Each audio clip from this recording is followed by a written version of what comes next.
Cédric Jubilard, reconnu coupable du meurtre de sa femme, Delphine. Il a été jugé devant la cour d'assises du Tarn à Albi pendant 4 semaines et le verdict est tombé ce vendredi 17 octobre en milieu d'après-midi.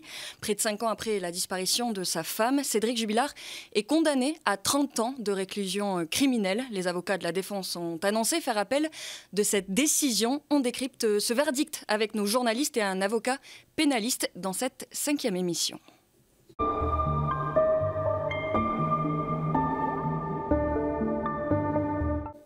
Et avec nous en plateau, on accueille Christophe Rosier, rédacteur en chef adjoint de la Dépêche du Midi. Bonjour Christophe. Et à tes côtés, maître Jacques Lévy, avocat pénaliste toulousain. Bonjour maître. Bonjour. Merci à tous les deux d'être avec nous aujourd'hui. Dans une deuxième partie, on retrouvera celui qui a couvert les 4 semaines du procès Albi, Frédéric Abella, journaliste à la Dépêche du Midi. 30 ans donc de prison pour Cédric Jubilard pour le meurtre de sa femme. C'était la peine requise par les avocats généraux. Maître, comment analysez-vous ce verdict ? C'est très difficile d'analyser un verdict si on n'a pas participé à la préparation de ce dossier, ce qui est mon cas. Donc je me garderai bien d'avoir un jugement sur les aspects techniques du dossier. Par contre, c'est un verdict qui me paraît assez sévère.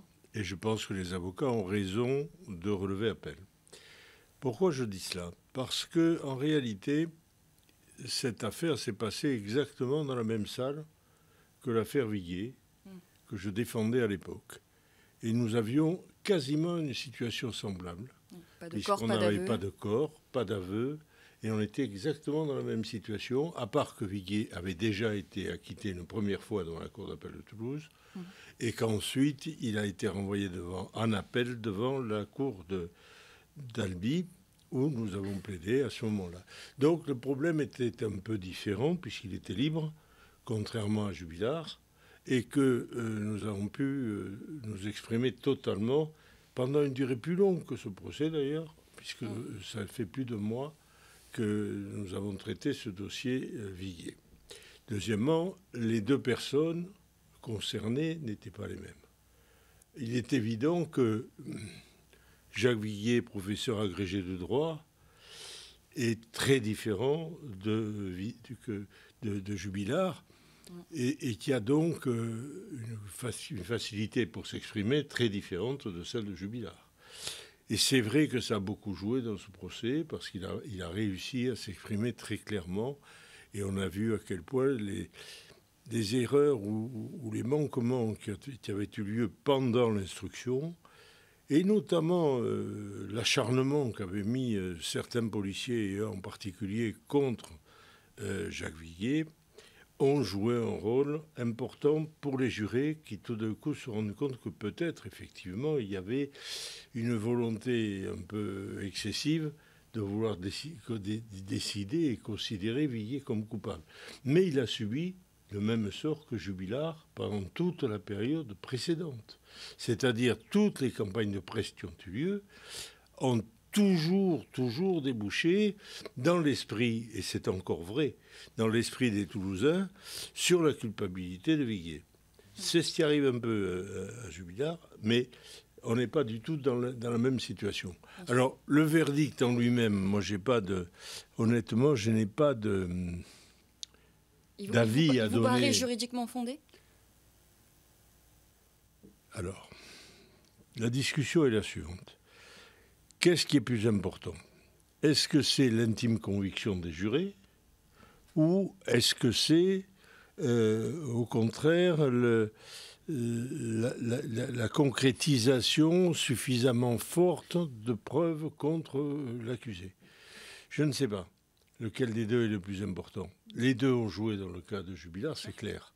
Mais malgré ça, sur le fond, si on s'interroge en juriste, il est évident que, normalement, la clémence doit bénéficier à l'accusé, qui se retrouve en situation où malheureusement, si les éléments ne sont pas absolument formels, il doit être acquitté. Bon, dans le cas de Viguier, il devait l'être parce qu'il était innocent, ça c'est sûr. Mais par contre, dans le cas de Jubilard, ça paraissait un peu compliqué, et y compris dans l'attitude qu'il a pu avoir devant la cour d'assises. C'est très important, l'attitude d'un accusé. Et c'est vrai que pour ces avocats, c'est difficile quelquefois. Et c'est compliqué. Donc on ne peut pas diriger un accusé style Jubilard en lui disant qu'il faut faire comme ça ou comme ça. C'est très compliqué. On reviendra dans quelques instants sur l'attitude de Cédric Jubilard. Juste avant, j'aimerais revenir sur ce verdict. Christophe, avec la Dépêche, tu as suivi depuis le début cette affaire, ce verdict. Tu l'avais anticipé ou au contraire, c'était un petit peu une surprise? C'était celui qui paraissait le plus évident, dans le sens où pour moi, on est dans la continuité de ce qui s'est passé depuis presque 5 ans maintenant, avec cette formulation de ce faisceau d'indices graves et concordants, qui était cette formulation qu'on entendait beaucoup, qu'on a entendue surtout depuis le mois de juin 2021 avec la conférence de presse du procureur, mais qui marquait en même temps, qui était marqué d'ailleurs du sceau du doute tout le temps. Depuis le début, il y avait vraiment, et c'est quelque chose qui allait en grandissant, y compris d'ailleurs dans le procès, puisque on a démarré ce procès en se disant comment il va s'en sortir en fait, et on voyait peu d'éléments qui pouvaient vraiment être accrochés pour pouvoir montrer notamment cette histoire d'enquête à charge, et on se disait la montagne. C'est d'ailleurs un peu l'image qu'on prend demain dans la Dépêche pour dire que c'était une montagne effectivement à renverser, paraissait immense à gravir, et on a vu quand même le doute plus s'instiller. J'avais presque plus de certitude avant le procès. On en a peut-être un peu moins à la sortie du procès. C'est mon avis. Et c'est ce que la plupart des observateurs disent. Ça n'a pas empêché les jurés, effectivement, de se prononcer pour cette condamnation. Maintenant, effectivement, c'était quand même le verdict le plus attendu. On verra ce qui se passera maintenant avec l'appel. On en parlera. Mais l'incertitude demeure. Avec ce doute justement qui persistait jusqu'à l'annonce de la condamnation, quand il y a eu ce verdict, comment ça se passe au juste? On imagine que ça court un petit peu partout, que c'est un peu le rush, si je puis dire, pour couvrir cet événement. C'est le moment. Alors il y a le moment qui est attendu par les avocats, où on est c'est la plaidoirie, c'est le moment décisif. Là, une fois que les dés sont jetés, c'est là où le moment médiatique effectivement se met en place avec cette annonce et ce suspense un peu théâtral. C'est là où il y a effectivement parfois cette mise en scène, mais qui est nécessaire aussi à la justice. De l'annonce de ce verdict, et derrière, il y a on l'a vu, la nuée de journalistes très importante, qui n'était pas aussi importante il y a une semaine ou deux au cœur du procès. Dans la deuxième semaine, il n'y avait presque plus personne au moment où on parlait des affaires techniques, alors que c'est là que la réalité du dossier se jouait d'ailleurs. D'ailleurs, c'est peut-être ce qui était regrettable, c'est qu'on n'a pas parlé, moins parlé des aspects techniques, notamment un point très important qui a été la téléphonie, par exemple, et tous les détails autour de la téléphonie qui ont montré effectivement il y a eu quelques coups d'éclat avec cette histoire de copier-coller raté, qui a mis à mal un peu l'enquête, où il y a eu des choses qui ont été un peu grattées. C'est là où en fait se situait le cœur du dossier. On a plus vu le démolissage en règle de l'accusé, qui était une stratégie qui a fonctionné au final, et qui aboutit à ce qu'est la décision de justice qu'il faut respecter évidemment, et qui est celle des jurés. Mais en tout cas, on voit bien que la pression... Il n'y a pas eu de coup de théâtre en tout cas. Non, il n'y a pas eu le coup de théâtre, le gros coup de théâtre attendu. C'était effectivement ce que tout le monde attendait.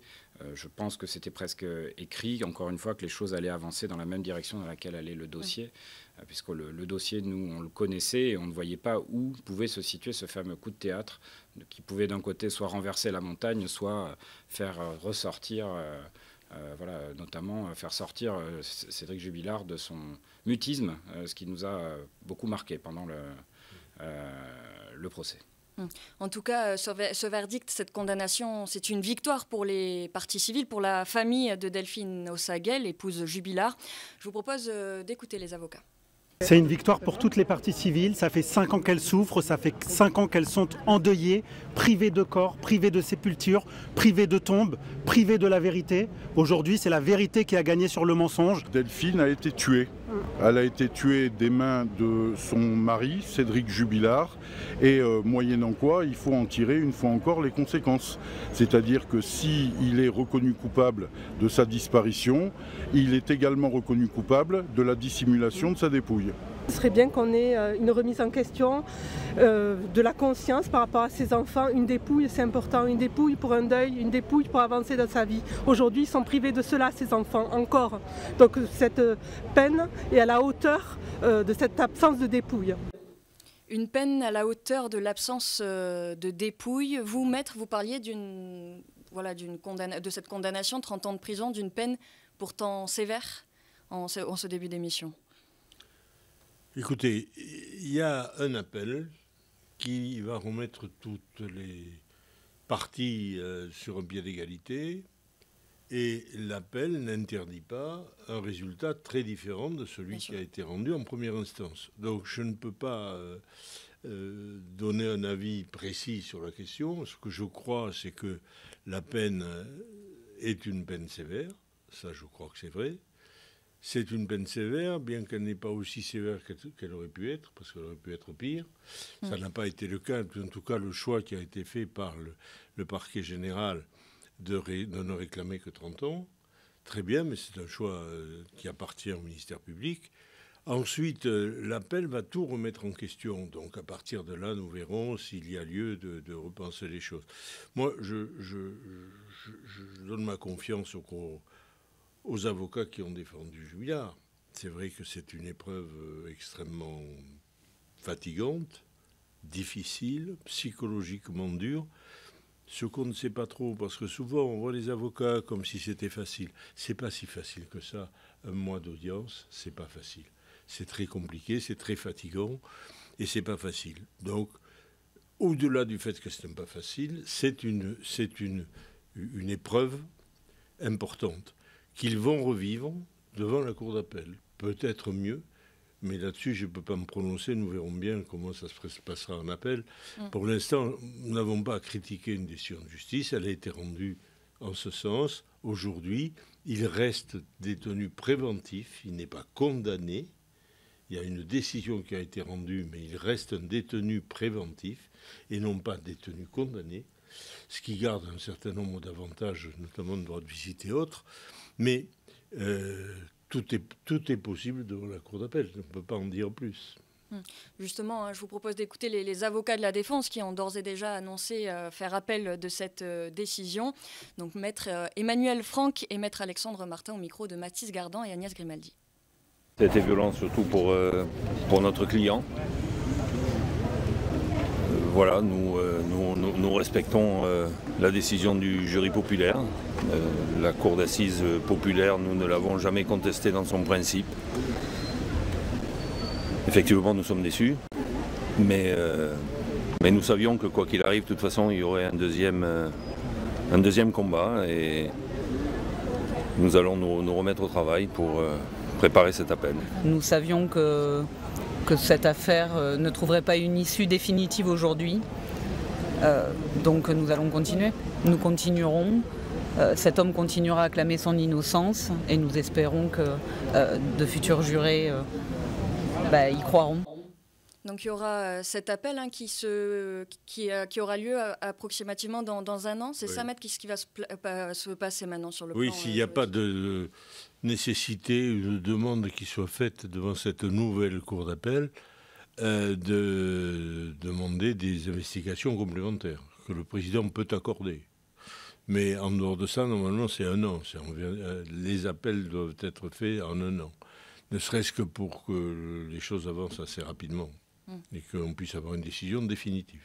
On n'en a pas fini encore donc, avec l'affaire Jubilard. Jusqu'à présent, Christophe, qu'est-ce qui t'a le plus marqué dans cette affaire, même dans ce procès, lors de ces 4 semaines ?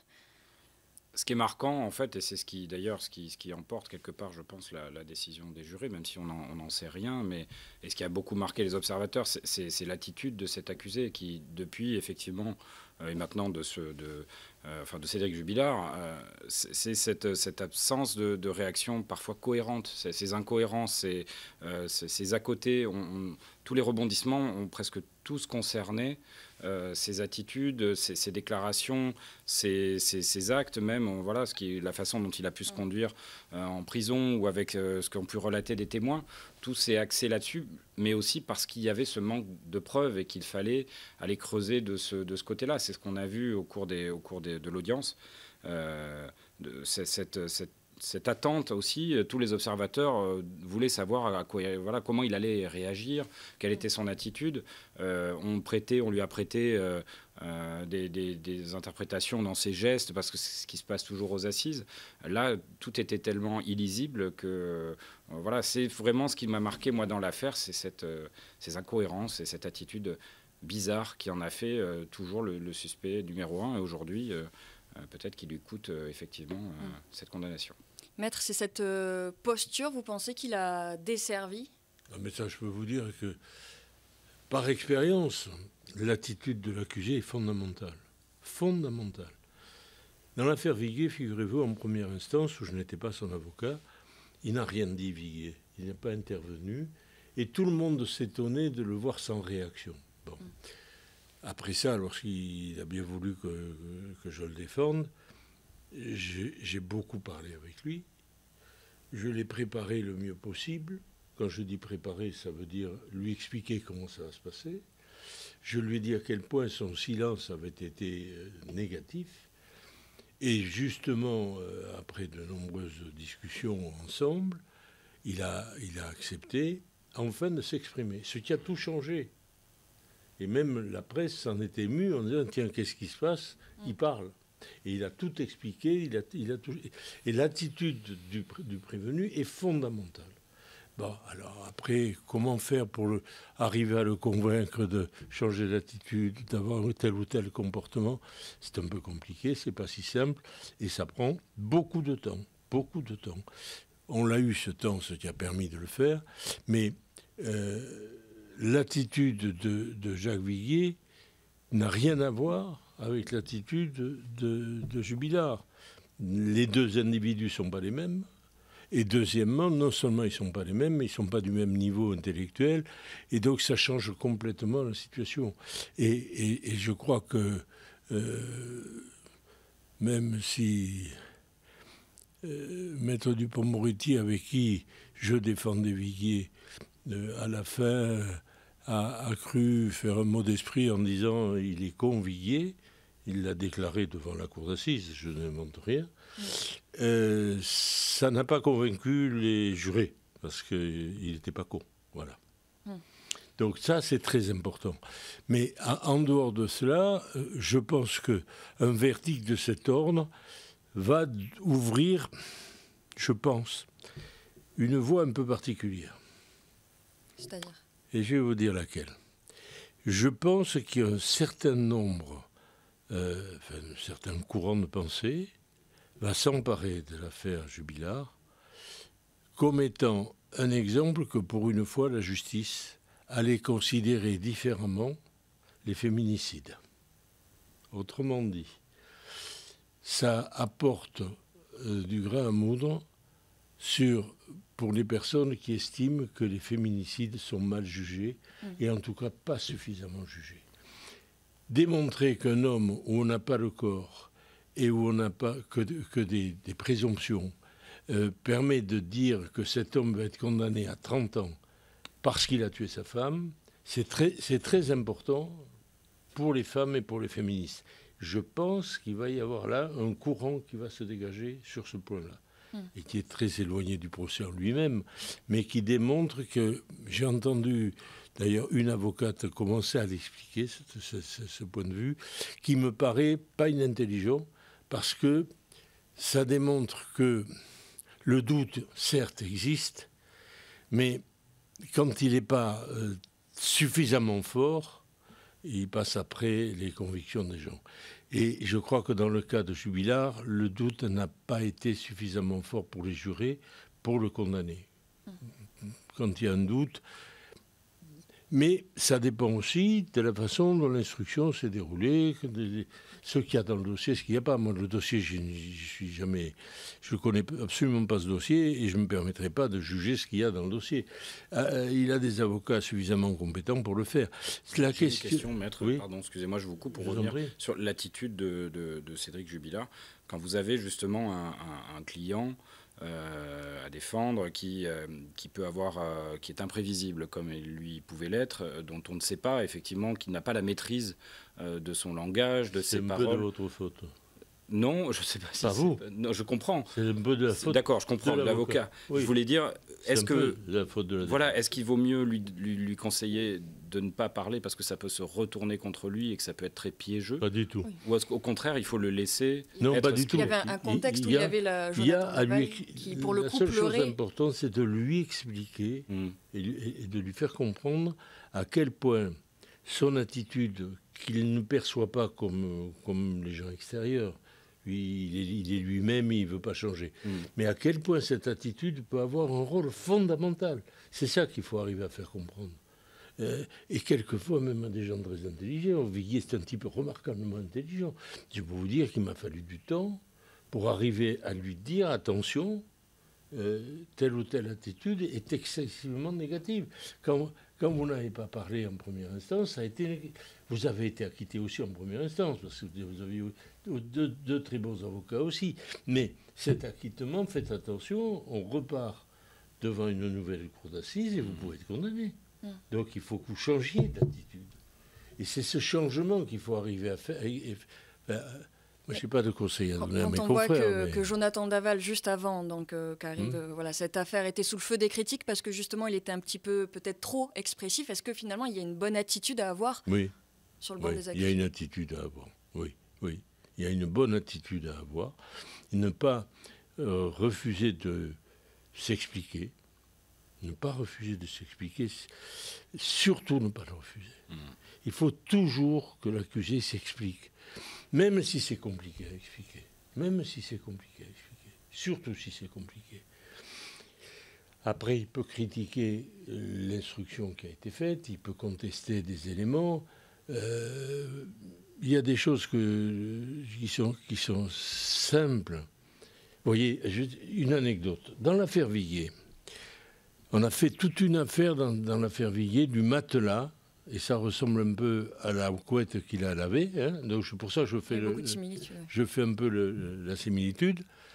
Le matelas, il l'a jeté parce qu'il estimait que c'était pas normal, qu'elle était partie, etc. Ça, c'est son explication. Mais s'il n'explique pas que sa mère est venue s'occuper des enfants et qu'elle a dormi sur ce matelas pendant 15 jours, et c'est lui qui doit le dire. C'est pas moi qui dois le dire, c'est lui qui doit dire. Mais ma mère était là, et la mère le dit aussi. Donc ça signifiait que le fait qu'il ait jeté après le départ de sa mère ne signifiait rien, puisque sa mère, qui était une enseignante, une femme connue, intelligente et particulièrement soignée, elle n'allait pas dormir sur un matelas où il y avait des traces de sang. C'est des choses comme ça. Si lui, il n'explique pas, voilà. Quand l'histoire de la couette, je trouve qu'il ne l'a pas bien expliqué. Je trouve. Et quand on ne va pas au fond des choses, tout d'un coup, ça devient un argument de l'accusation. Inexorablement. Puis il y a beaucoup de choses aussi qui ont changé depuis l'affaire Viguier. Il n'y avait pas les réseaux sociaux. Enfin, ils étaient déjà là, mais pas. Vous rigolez, il n'y avait pas Non, mais pas cette ampleur, cette ampleur-là. Là, on est passé d'un fait divers à un feuilleton. Si, vous vous trompez. Vous imaginez, il y a eu exactement dans l'affaire Viguier les mêmes manifestations que celles où vous avez assisté. Il y avait toujours autant de monde, des gens qui dormaient sur les marches de la cour d'assises dans l'affaire Viguier. Pareil. C'était exactement pareil. Et sur les réseaux, les gens aussi. Et sur les réseaux, ça y allait tenter plus. Et puis, il y a beaucoup de gens qui disaient, oui, mais Viguier, c'est ceci, c'est cela, c'est lui, c'est personne d'autre. Il y avait une rumeur terrible qui était répandue dans Toulouse. C'était terrible. Et les réseaux sociaux, ils existaient déjà. Oui, ils existaient, mais ça s'est amplifié, le phénomène des réseaux depuis. Les réseaux se sont multiplié. Là, nous, on le voit sur les réseaux de la Dépêche du Midi. Oui, je vous crois. Bien sûr. Tout le monde s'improvise, on va dire, juré sur les réseaux sociaux. On est passé un petit peu, en quelques années, d'un fait divers mais à un feuilleton. Pensez bien qu'à l'époque, ça a été le jugement qu'avait l'opinion publique sur l'affaire Villiers était, à mon avis, beaucoup plus sévère que sur Jubilard. Je vous le dis sincèrement. Je le dis sincèrement. Il était beaucoup plus sévère. Et certains articles, y compris de la Dépêche, ne lui ont pas fait de cadeau. Bon. Mais ça, c'est passé, c'est fini. Mais c'était plus sévère. Plus sévère. Jubilard, on l'écoute. Le problème de Jubilard, c'est que on peut avoir, si on est bien disposé à son égard, on peut avoir l'idée de dire, bon, Jubilard, j'ai employé un terme qui n'est pas bien, c'est un brave type, c'est un pauvre type. Bon, on peut avoir cela. Mais il n'en demeure pas moins que ça crée, vous parliez de la préparation, si il ne parle pas ou s'il ne change pas peut-être son attitude, il peut créer, alors non plus le doute de son innocence, mais le doute sur sa culpabilité. Christophe, entre le début de l'affaire et le procès, on est passé un peu d'un fait divers à un feuilleton. Beaucoup qualifient ça de série, d'épisode, on va dire, à ne pas manquer. Hier encore sur les réseaux, beaucoup de gens disaient « me tarde demain, me tarde le verdict ». Là, aujourd'hui, on pouvait lire « dans un an pour la prochaine saison », entre guillemets. Qu'est-ce qui a changé justement entre les premiers mois de la disparition et aujourd'hui dans le traitement de cette affaire ? Elle a pris de l'ampleur, en fait, cette affaire. Même nous, on l'a vu au départ comme évidemment, j'allais dire malheureusement, un simple fait divers, comme il en arrive trop souvent. Et en France, tous les 3 jours, on assiste à ce type de meurtre. Donc on l'a traité comme on traite. D'abord, c'était une disparition au départ. Puisque évidemment, on ne savait pas quelle était. Donc on le traite comme une femme a disparu et on n'est pas plus alerté que ça, comme on en a des disparitions inquiétantes assez régulièrement.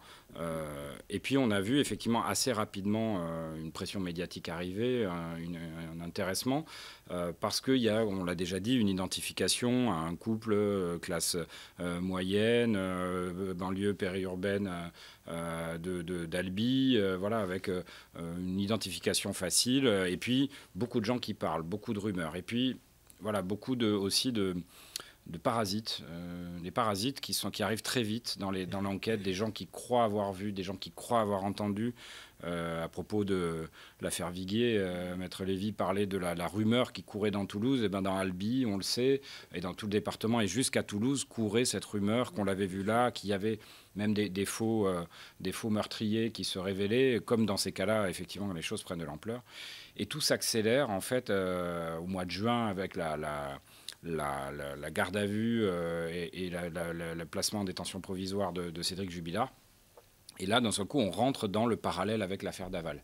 On ne parlait pas encore vraiment de l'affaire Viguier parce qu'on n'était pas sur les mêmes, on n'avait pas les mêmes éléments, mais c'était vraiment l'affaire Daval qui était dans toutes les têtes, qui datait de... le jugement avait eu lieu en novembre de l'année précédente, donc c'était vraiment encore très présent. Oui. Et donc, quand tu parles de série, on était vraiment là-dedans, c'est la nouvelle saison démarre, en fait. Et on voyait, c'est un peu la reproduction, et beaucoup de gens ont voulu calquer des choses plutôt, sur cette affaire-là, avec des raccourcis qui ont été vite faits, des certitudes qui sont faites à partir de choses qui n'avaient pas vraiment existé.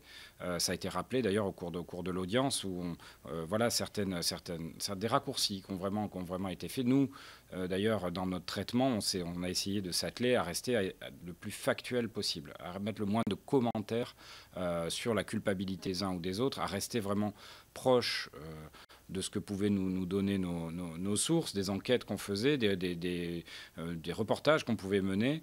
On essayait vraiment et on s'est vraiment entretenu là-dedans. C'est dans le sens où on s'est beaucoup parlé entre la locale du Tarn, ici à Toulouse, avec nos enquêteurs, pour rester vraiment, vraiment le plus factuel possible, parce qu'on sentait que tout pouvait déraper. On l'a vu avec des co-détenus qui vont parler en direct à la télévision, des choses assez folles. Et puis ces réseaux sociaux, effectivement, où il y avait des groupes entiers, pro ou anti, qui venaient soit soutenir Cédric Jubilard, avec parfois justement sur des causes, en gros, qui venaient tout emporter, au-delà des faits et de la raison, qui venaient peser très fort. On a vu des médiums, on a vu un peu tous les... Voilà, un délire. Dans l'enquête.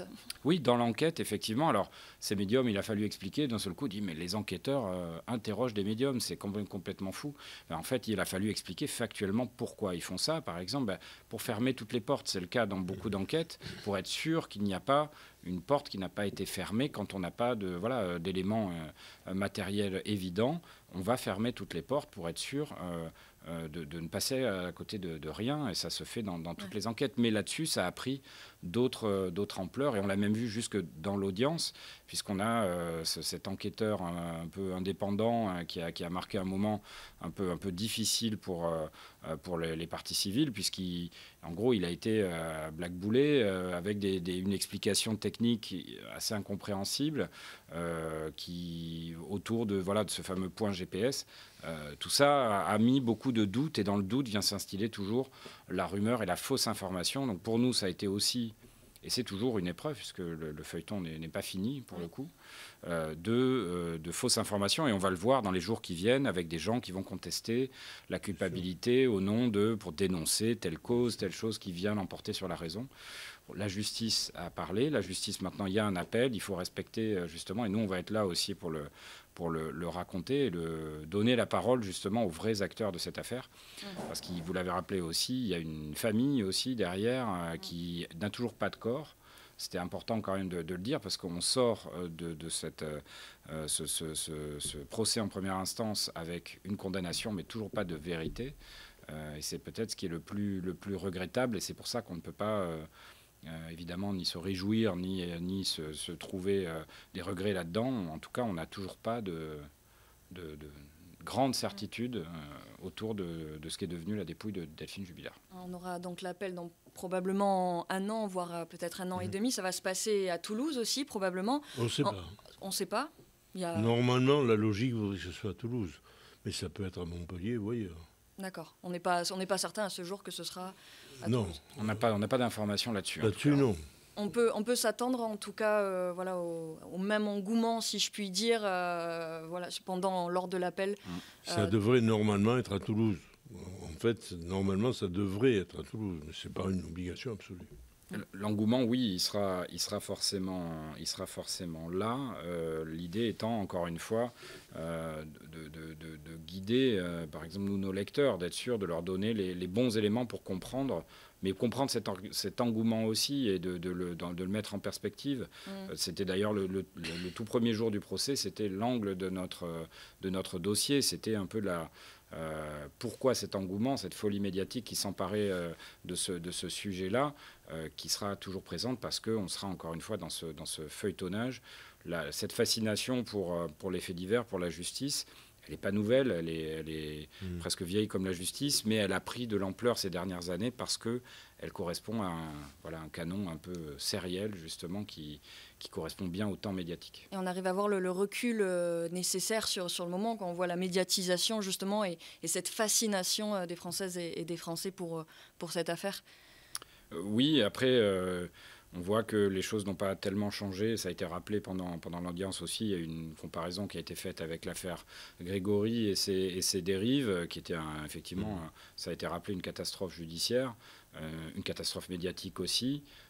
Et on voit toujours effectivement ces dérives-là. Alors, ça peut paraître mal placé de la part d'un journaliste qui couvre cette affaire-là de dire ça, mais on prend quand même du recul sur ce qu'on fait. On essaie de toujours préserver l'idéal qu'on se fait de ce qu'est la justice et ce qu'elle doit être, en fait, et de ne surtout pas l'altérer, en fait. Et malheureusement, dans ces dossiers-là viennent justement ce parasitage, et ça a été regrettable pour toutes les parties, je crois, viennent altérer la manifestation de la vérité, ce qui normalement est le seul sens de la justice. Donc là, effectivement, il y a eu par les réseaux sociaux, par aussi certains articles de presse, certaines attitudes sont venues vraiment compliquer les choses. Pour toutes les parties, encore une fois. Est-ce que justement ce genre de procès n'aide pas à changer la manière dont les médias abordent les grandes affaires judiciaires, celles qui vont à venir ?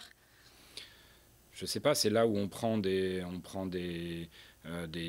parfois des leçons aussi, effectivement, où on se dit on aurait dû mieux traiter ça et de se rappeler effectivement que telle et telle attitude n'est pas à reproduire. Mais je pense que maintenant, en tout cas, nous, sur notre traitement... Pas d'un Jubilard, hein, pour vous. Non, nous, on est resté... Non, il faut le dire aussi. Merci. Non, faut le dire. On est resté effectivement on a voulu rester sur les faits et prendre vraiment aucun parti, essayer de donner la parole à tout le monde. Évidemment, on a été attaqué comme tout le monde parce qu'on en a parlé, mais parce que justement, il y avait aussi beaucoup de vérité en tout cas de vérité où en était l'enquête, par exemple, à relater. Mais ça a été franchement difficile, effectivement. On en parlait souvent entre nous, avec les journalistes qui traitent l'affaire, de la difficulté de rebondir sur un coup de théâtre qui n'en est pas un, une preuve qui n'en est pas vraiment une affirmation, et encore dernièrement, durant l'été, où il fallait mettre des pincettes parce qu'il fallait être sur place et rencontrer les témoins pour comprendre qu'il pouvait y avoir un doute plutôt que de s'engouffrer dans des choses hyper affirmatives. Et c'est là où en fait, l'expérience pour le coup de ce genre de grandes affaires joue, parce qu'on sait que les choses peuvent ne pas être totalement ce qu'elles paraissent être.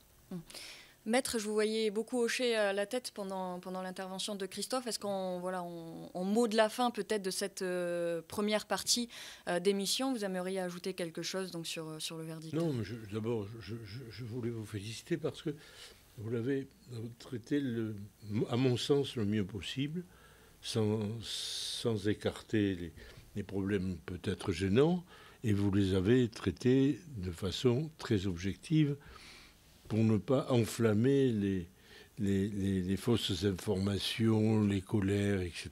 Ce n'était pas utile. Bon. Donc ça, là-dessus, je suis tout à fait d'accord avec votre attitude et qui me paraît être la bonne. Ce que je voudrais simplement ajouter, c'est la chose suivante. L'expérience que j'ai vécue et que vivent les accusés, c'est une expérience terrible. Terrible. Et moi, je le plains un peu, Jubilard, quand même, parce qu'il repart avec 30 ans de décider. Il ne sait pas ce que sera son avenir. Il sortira de là, il aura 60 ans ou 70 ans, on n'en sait rien. On verra si c'est confirmé. Si ça ne l'est pas, il peut sortir libre. Et ce soir, il aurait pu sortir libre. Bon. Ce n'est pas le cas. Ce n'est pas le cas parce que la cour d'assises a décidé autrement. Mais ce que je crois, c'est que pour comment vous dire ça ? Il est pour nous toujours difficile d'arriver, et c'est pour ça qu'on a besoin de vous, à expliquer à quel point les douleurs et les drames que déclenchent les affaires de ce type, pour les personnes concernées, que ce soit les parties civiles ou que ce soit les accusés, sont incommensurables par rapport à ce que pense l'opinion. Ceux qui sont victimes, qui sont en situation de victime ou en situation d'accusé, souffrent le martyre. Souffrent le martyre.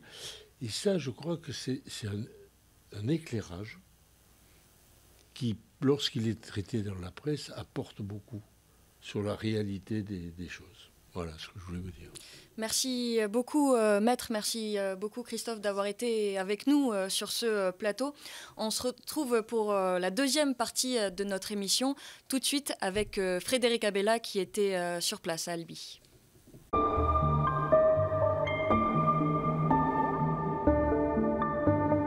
Et on retrouve sur ce plateau Frédéric Abella. Bonjour, Frédéric. Bonjour. Frédéric, tu arrives d'Albi où tu as couvert donc les 4 semaines du procès de Cédric Jubilard. Est-ce que tu peux nous raconter comment la salle d'audience a réagi à la suite de l'annonce de la condamnation de Cédric Jubilard ? C'était assez impressionnant parce que c'était une salle d'audience donc déjà qui était pleine à craquer.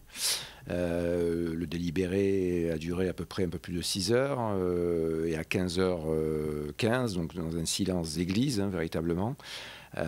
Donc la présidente est arrivée, elle a demandé à Cédric Jubilard de se lever selon la tradition et elle a énoncé le verdict de sa condamnation à 30 ans de réclusion. Donc là, si vous voulez, il n'y a pas eu de bruit. Lui, il n'a pas manifesté grand-chose dans son box. Il est resté quasiment impassible. Il a juste petit penchement de tête, c'est tout.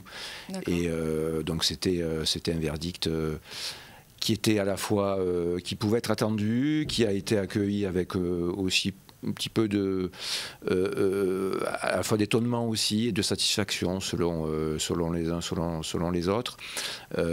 C'est un verdict qui n'a pas laissé indemne des proches de la famille de Delphine, puisqu'il y a son oncle notamment qui a eu un malaise à l'issue, sa cousine aussi, parce que l'ambiance était vraiment lourde, pesante. Et puis on arrivait à 4 semaines d'audience très longue. Donc tout ça, le stress, l'inquiétude, l'angoisse, voilà, c'était pour eux, en tout cas pour eux, c'était un soulagement. Il a été condamné, ils ont déjà la reconnaissance d'un statut de victime, ce qui était important pour eux. Et voilà, donc c'est pour toute cette famille, pour les proches de Delphine Jubilard, pour ses amis, c'est déjà un grand soulagement, même si bien sûr l'essentiel. Le corps de Delphine, on le sait, n'a jamais été retrouvé.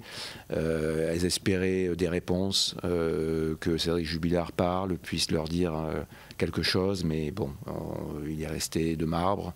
Et lui, voilà. Ils espèrent encore. Et alors, ils espèrent, même si ils savent très bien que c'est compliqué, mais ils ont déjà cette condamnation, et c'est déjà pour eux un premier soulagement. Donc Cédric Jubilard est resté impassible, un petit peu à l'image de son attitude pendant le procès. On en parlait en première partie de cette émission.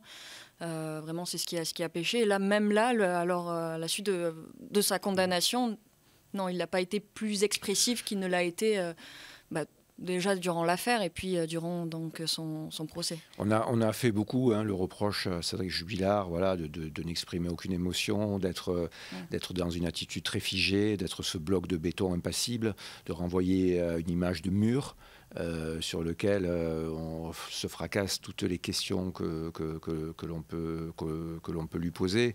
Et c'est vrai qu'il a pas été dans cet exercice-là, si vous voulez, de répondre à des questions, dans la durée, de soutenir un petit peu ce qu'on peut lui opposer, de formuler voilà, des phrases cohérentes, un scénario, un récit structuré, etc. On a très bien vu qu'il n'en était pas capable. Et c'est ça qui lui a porté préjudice. Et les jurés se sont rendus compte que, mis à part des bouts de phrases, bien sûr, peut-être, je sais pas, je dormais, tout à fait, peut-être, bon. Oui. Voilà, sur le long terme, tout ça, ça ne pouvait pas durer. Et mis en face de ces contradictions et de ces incohérences, voilà, les jurés, à partir de là, se sont forgés leur intime conviction. Et malgré une défense qui a bataillé magnifiquement, ça n'a pas été suffisant. Et ça a continué, ça s'est poursuivi jusqu'à ce matin, puisqu'avant ces 6 heures justement de mise en délibéré, il y a eu les derniers mots de Cédric Jubilard prononcés dans la salle d'audience. Oui, il s'est levé à la demande de la présidente ce matin, aux alentours de 9h15, lorsque l'audience a reprise, et il a réaffirmé, il l'a dit, je n'ai absolument rien fait à Delphine. Voilà. Mais il aurait pu s'exprimer plus longuement, finalement, il a été très, très bref. Oui, comme à son habitude, il a été très bref, il n'a pas été au-delà, pour lui, c'est compliqué. Il n'a jamais été dans l'expression de ses sentiments, Cédric Jubilard. C'est quelqu'un qui ne s'est jamais plaint, ça a été dit et redit à l'audience, c'est quelqu'un qui s'est construit... Voilà, dans ses difficultés, dans ses carences, on sait très bien, son enfance a été passée en revue pendant ces 4 semaines. C'est quelqu'un qui n'a jamais été dans la complainte, qui ne s'est jamais plaint de quoi que ce soit. Il s'est toujours adapté aux situations. Il a vécu comme ça, il s'est structuré comme ça, dans ses failles, dans ses carences, dans cette enfance ballottée, avec un rapport avec sa mère qui est compliqué. Donc à partir de là, il n'a jamais eu pour habitude d'exprimer ses émotions, d'exprimer alors encore plus des remords ou des regrets. Non, c'est pas dans son style.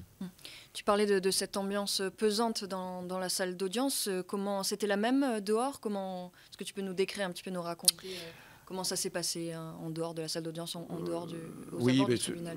Albi était au cœur des projecteurs là, durant ce laps de temps, les alentours du tribunal, la place La Pérouse. À Albi a été assiégé par des dizaines de caméras, des journalistes de partout, et puis des badauds, des curieux qui se sont arrêtés pour regarder, qui savaient que le verdict allait arriver, donc qui prenaient un petit peu de temps pour photographier, pour parler avec les uns les autres, et puis ce public extrêmement patient, docile. Il y en avait même qui dormaient la nuit pour pouvoir arriver aux premières places, aux premières loges dès le matin. Donc on a senti vraiment des gens très concernés par ce qui se passait. Comment les avocats, on a écouté pas mal d'avocats en cette première émission, cette première partie d'émission, d'une part les avocats de la défense, de l'autre les avocats de la partie civile. Toi qui étais sur place, un petit peu comment ont-ils réagi de part et d'autre? Il y a deux lectures de cette affaire, selon que l'on se trouve de l'autre côté, d'un côté et de l'autre. Bon, forcément, côté partie civile, il y a ce soulagement, cette satisfaction.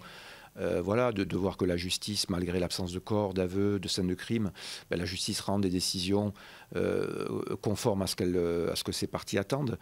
C'était le cas, donc, bien sûr, pour toutes ces parties civiles. Elles étaient 15 dans ce procès, ce qui est énorme. 15 parties civiles, une dizaine d'avocats. Donc, tous ont exprimé leur soulagement, ont exprimé une satisfaction, mais des regrets aussi, parce que Cédric Jubilard n'a pas été au rendez-vous de ce qu'ils attendaient. Il n'a pas livré, il n'a pas donné toutes les réponses attendues. Il n'a pas non seulement reconnu le crime qui lui est reproché, mais en plus de ça, il n'a donné aucune indication, bien sûr, sur le corps. Voilà, donc ça reste une frustration. Et puis de l'autre côté défense, bien sûr, on est abattu. Surtout après avoir livré plus de 6 heures d'une plaidoirie stratosphérique où on a vu Emmanuel Franck, Alexandre Martin qui ont sorti leur tripes à la barre pour défendre cet homme contre lequel, selon eux, il n'y avait aucune preuve. Et on n'a pas entendu les proches de Delphine Ossagel, donc épouse Jubilard, s'exprimer, à part au travers des avocats qui les défendaient pendant ce procès. Ils n'ont pas souhaité jusqu'à présent donc directement témoigner. La sortie suite non, ce sont des gens qui sont restés fidèles à leur attitude depuis le début de cette affaire, c'est-à-dire très en retrait, très discret, très en dedans, mais très touchés évidemment par ce drame. Et puis avec une confiance absolue en la justice et ils avaient hâte que ce procès commence pour qu'enfin on puisse dire les choses, exprimer des vérités et puis au final reconnaître leur statut de victime.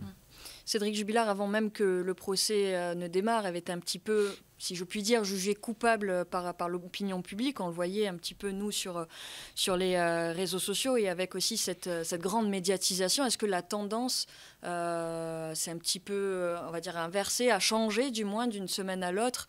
Au final, on a quand même, au bout de ces 4 semaines, 7 condamnations. Mais est-ce que cette tendance a pu changer pour un côté, à pencher de l'autre côté à un moment donné? Les procès d'assises, c'est toujours un peu les montagnes russes. C'est-à-dire qu'en fonction des moments, on peut pencher d'un côté, on peut pencher de l'autre. Lorsque la partie civile s'exprime, lorsque les enquêteurs s'expriment, lorsque des experts s'expriment, on peut pencher du côté de la culpabilité de l'un, et lorsque la défense prend la parole, hop, tout peut basculer. C'est un peu ce qui s'est passé dans cette affaire, dans ce procès, où on a eu alors un départ en fanfare côté défense, parce qu'elle a marqué beaucoup de points la première semaine, puisque la première semaine était consacrée aux enquêteurs, et on sait très bien que la défense, son cœur de cible, c'était l'enquête.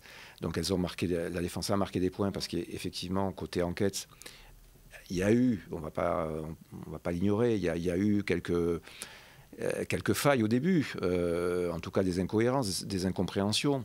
Et donc la défense a mis en avant tout ça. Et ensuite, lorsque le procès a continué, 2e semaine, 3e semaine, lorsque sont venus les témoins, les parties civiles, les experts, ça s'est un petit peu rééquilibré, voire même ça a basculé du côté de la partie civile et de l'accusation, parce qu'on s'est rendu compte qu'il y avait quand même beaucoup de témoignages. Alors, c'était à double tranchant, parce que ces témoins qui sont venus s'exprimer à la barre avaient beaucoup de choses à dire, mais en fait, on était dans la répétition d'un ressenti, la répétition d'un récit qui était extrêmement subjectif, et il y avait si vous voulez, une sorte de trop de c'est lui, de trop de il a fait ça, de trop de Cédric Jubilard, il est comme ça, Cédric Jubilard, il est maltraitant, Cédric Jubilard est violent, à tel point qu'on a vu des gens à la barre qui n'étaient pas là pour demander justice, mais qui étaient là simplement pour vider leur haine sur cet homme. Et ça m'a personnellement pas vraiment plu. On sentait des gens animés d'une haine atroce et qui ne demandaient et qui l'ont dit clairement. Ouais. Et qui l'ont dit clairement. Oui, et qui ont dit clairement. Je suis persuadé qu'il l'a étranglé de ses mains, par exemple. Ouais, c'est violent à la barre, ça.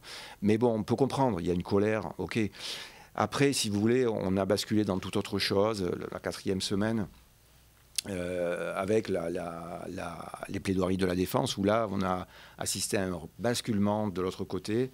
Les certitudes se sont peu à peu effritées, et on a vu des confrères, des journalistes, même des gens parmi le public qui commençaient sérieusement à douter et qui étaient prêts à mettre une pièce sur un acquittement. Jusqu'à ce matin.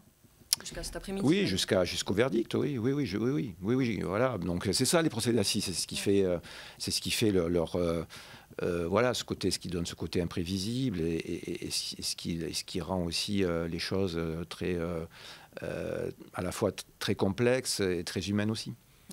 Toi qui es resté justement jusqu'à Albi, jusqu'à la fin de cet après-midi, avant d'arriver donc à Toulouse sur ce plateau, tu as vu donc Cédric Jubilard repartir du tribunal. Il est retourné là donc à la prison de Seyss. C'est ça ? Oui, c'est ça. Oui, il a après son verdict, il a été escorté, voilà, et reconduit à la maison d'arrêt de Seyss. Qu'est-ce qui va se passer là pour Alors pour lui, il va falloir donc voilà, encaisser le choc. 30 ans, c'est pas rien. Donc maintenant, ses avocats vont, je suppose, réfléchir à peut-être soit un changement de régime carcéral, puisqu'on sait qu'il est à l'isolement depuis le 18 juin 2021, donc ça fait quand même pas mal de temps, 4 ans, un peu plus de 4 ans, donc c'est long. Donc ils vont demander à ce qu'il puisse probablement changer de régime, qu'il soit peut-être transféré dans une autre prison, puisque étant donné qu'il est condamné, il peut maintenant partir dans un centre de détention. Il peut quitter la maison d'arrêt de Seyss, qui est majoritairement où sont majoritairement placés des gens qui ne sont pas encore jugés. Donc voilà, il y a plein d'options pour lui, et puis il faudra préparer cette seconde échéance, cet appel, où il y aura manifestement beaucoup de travail à faire sur la personnalité de cet homme, sur son comportement. Cet appel, donc ce procès en appel qui aura lieu donc probablement dans un an. Le lieu reste à confirmer. Il y a une rumeur donc sur Toulouse, mais rien n'est certain à ce moment même de l'émission. Ça y est, donc c'est terminé en tout cas pour ce procès en première instance. Comment toi tu te sens personnellement au bout de ces 4 semaines de procès intenses ? Oh, moi ça va, il y a plus malheureux. Il y a une famille qui est dans bien sûr. Qui est dans le deuil toujours. Il y a un homme qui a pris 30 ans. Voilà, non, ça va. Sincèrement, il y a plus malheureux. Et on continuera en tout cas de suivre voilà les avancées de ce procès qui se déroulera en appel donc dans un an. Merci beaucoup Frédéric Abella d'avoir été avec nous sur ce plateau. Bon repos quand même, je le dis, bon repos bien mérité. Merci également à Tiffaine Marshall à la réalisation, car c'est la fin de cette 5e émission dédiée au procès de Cédric Jubilard. Un procès à l'issue duquel Cédric Jubilard a écopé de 30 ans de réclusion criminelle. Les avocats l'ont annoncé, ils feront appel. Sur ce procès, on fera un dernier numéro, une dernière émission pour revenir sur ces 4 semaines de procès hors normes. Rendez-vous le 24 octobre. Au revoir.